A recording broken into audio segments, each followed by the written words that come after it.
What up, guys? So I've been messing around with Glocks and Glock clones a lot lately, strictly just because I've missed shooting a Glock. Standard Glocks, as most of you know, bite me pretty good. So I've been messing around with them, and that got me to thinking, the Gen 6 has to be right around the corner, right? Or they at least have to start working on it. So what do I think should be part of the Gen 6 package for Glock?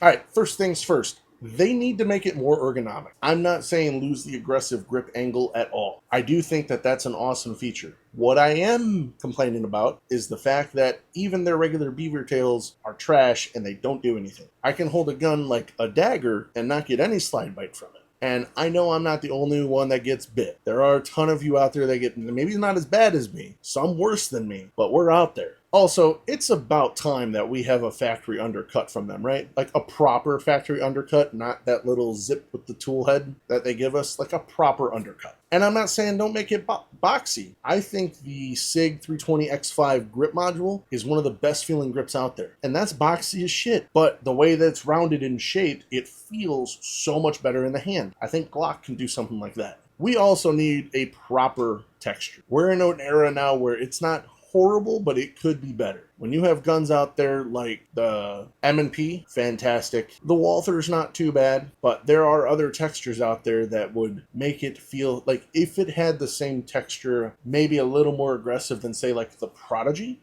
Now we're talking. Or like the 2.0. They absolutely need to stop offering these crap plates from the factory.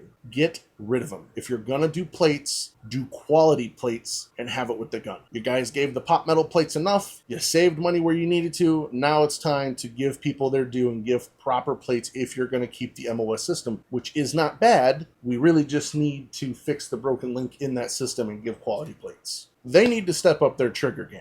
Time has passed, and yes, they have a super reliable trigger, but we all know it's not the best. Even if you shoot a Glock well, you know the trigger could be better. We live in a time where we have factory-safe options like HK, Walther, Canic, even the new M&P 3rd Gen flat dingus trigger thingy. Those are all way better than definitely than the factory Glock option, and even better than most aftermarket options for the Glock. And even better than most aftermarket options. Yes, they have the performance trigger. But, as a lot of people are finding out, that requires a little bit more attention. It's got to maintain being oiled and cleaned. Not saying that you don't have to do that with other guns, but it requires more attention to maintain the same reliability as a factory Glock trigger. And I think Glock can make something better and still have its original reliability. So, they need a new standard trigger that feels closer to the Glock performance trigger, but with the old standard trigger reliability. But that's the list, guys. Just a few things that I think should be included in the new Glock Gen 6 whenever it shows up.